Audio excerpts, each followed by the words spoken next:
giving somebody the blues today. The FGC is back. After 2 years of like ghost town, online snooze fest tournaments, we're getting back to back. We're finally getting back to back offline tournaments, and it has just been a blast. From CEO to Combo Breaker to Evo, even though there were some tournaments in between, and then you have Tiger Upper, and then you have OBT. This is what I've been missing. Back to back to back events, and it's just amazing. It's just amazing, and especially how some of these have been unfolding. You have the 6-0 Shadow versus Arslan Ash. You have Knee winning Evo for the first time ever, and then you have the Pakistani. The Wood shows up. The Wood shows up, cleans house, destroys Knee, destroys Chanel, destroys Book, destroys everyone. And then you have everyone on Twitter be like, Pakistan #1, pack everyone. And then here's something I want to talk about at the very beginning of this video too. So Pakistan, they showed up and they're kind of destroying everyone, right? They're going crazy, and I see some people being really, I want to say butthurt, but I guess people aren't really used to people bragging and boasting like this, because if you go back before Pakistan showed up, when Korea was destroying everyone, they didn't used to brag on Twitter, right? Knee is very, very humble. Even when he does win, he doesn't pop off, he doesn't get on Twitter. But on the flip side, Pakistan does. When they win, they're gonna let you know we won. And I like that actually. Because America do the same thing, EU do the same thing. I just think people aren't used to getting clapped in tournaments. Their favorite players, streamers getting clapped in tournament, and then an hour later everyone's roasting them on Twitter. I think that is fascinating. Now, I know a lot of people say that it's bad for the FGC and this and that, but I actually would disagree. I think rivalries and this competitive back and forth, that is how people get better and better and better. And one of the most exciting things about this tournament for me, you guys know I'm a big Anakin fan. Anakin has been, I want to use the word struggling, but who doesn't struggle against people like Knee and Arslan, right? Anakin has been going up against these guys for like 1, 2, 3 years now, and he's been so close to beating both of them. Knee in 2019 Combo Breaker, very close. Arslan, very close. But this weekend at OBT, he finally did it.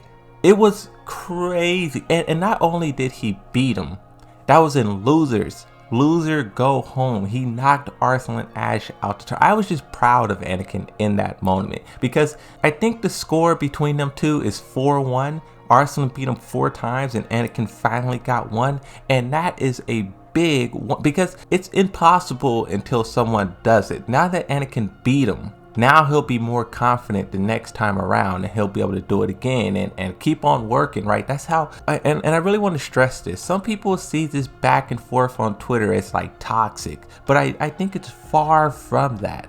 This back and forth is making everyone better, making everyone more engaged. When Pakistan wins and they start yelling from the top of the roof, everyone's like, okay, next time I'm gonna practice, and when you do that down 4-2 mix up, I'm gonna guess right, or when you do that hell sweep, I'm gonna block it. It motivates people to try harder. That's what I want people to see. Now, when you talk about Arslan Ash getting put out of the tournament, of course Twitter had a field day with him.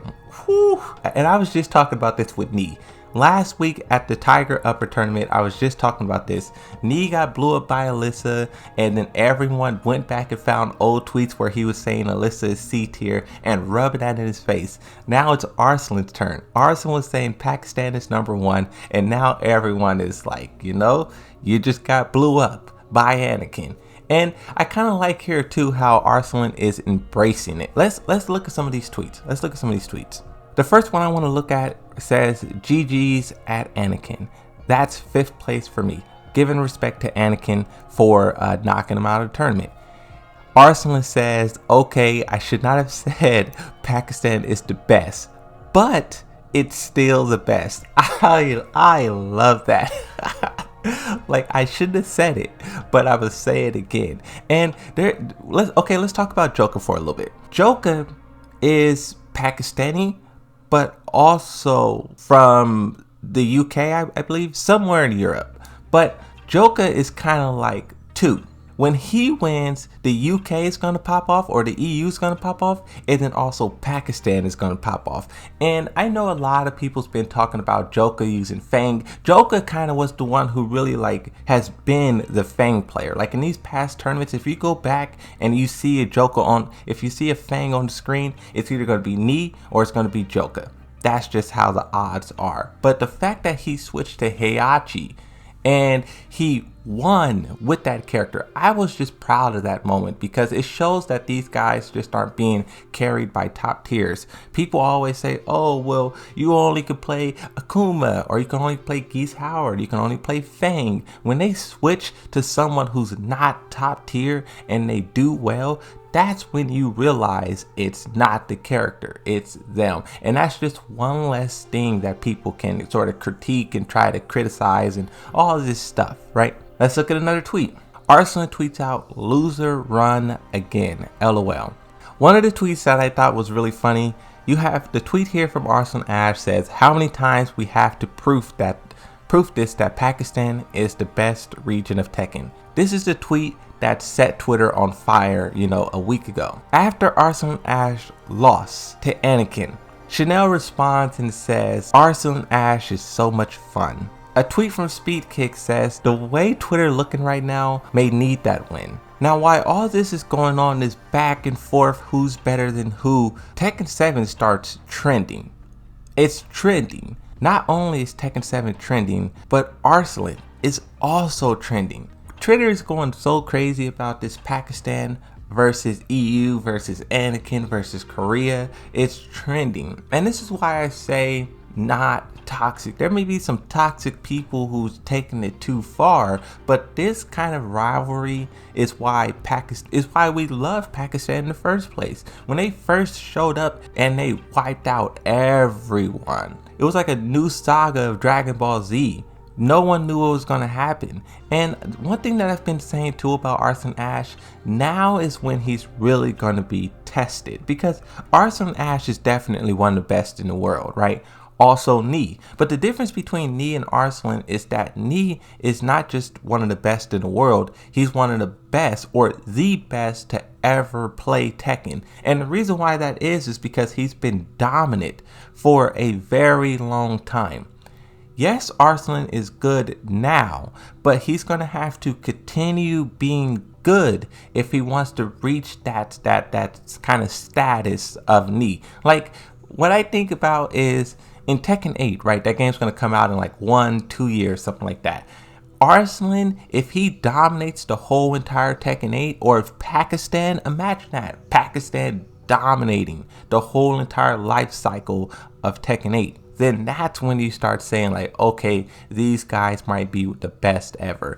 And one thing too that I've seen people talking about when I did the video on Tiger Upper, a lot of people were saying that the reason why Pakistan is dominating right now is because Korea isn't involved. Like, at this tournament, I don't think there even was any Koreans.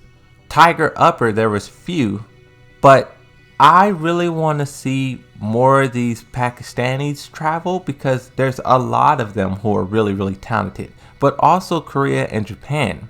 I want to see what a guy like iMusician, John Ding, CBM, some of these players who've been so incredibly good over the lifespan of Tekken 7, I want to see them travel and see how they can tackle what's happening right now. And don't get me wrong, EU and America is doing an amazing job on their own, right? Anakin just beat Arslan.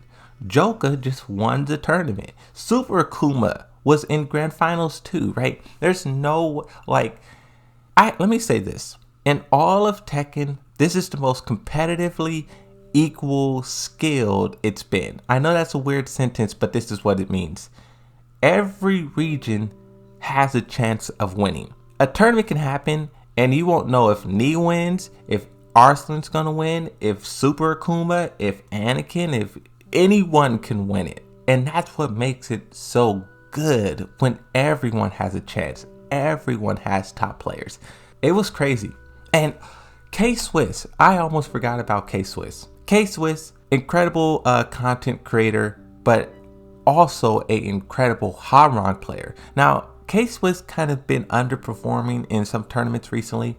I think it was the EU versus US 10v10. K-Swiss got blew up in that tournament. I think Anakin wiped the floor with him. That was the last time I've seen K-Swiss perform. But in this tournament, whew, K-Swiss, I see you. Watching these tournaments just give me so much energy, so much hype, and I forgot what that feeling was like, because back in 2019, 2018, 2017, I used to watch like a 10-hour live stream. I used to just have it on all day, watch grand finals, and it'd be like, okay, now let me play some Tekken. I'm pumped up. And that's kind of what's happening now. The more I watch these and see these top level players go at it neck and neck, that makes me want to play the game, get involved. Like, it's incredible.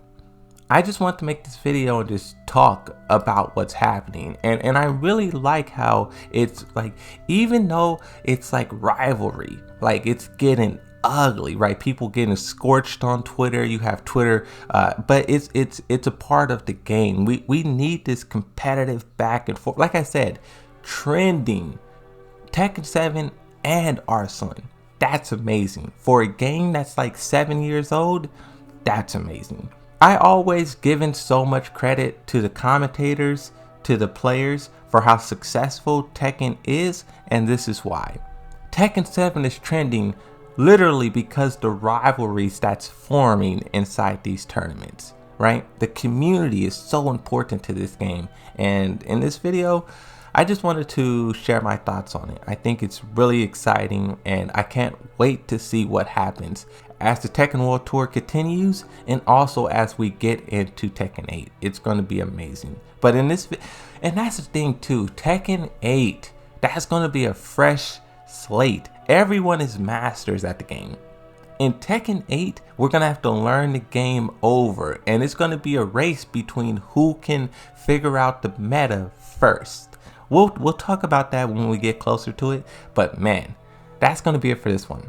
OBT, Tiger Upper, Evo, Combo Breaker, CEO, the Tekken World Tour, everything has been amazing. Shout out to all the players, all the commentators, all the everything. But that's going to be it. I'll see you guys next time. Thanks for watching, and bye-bye.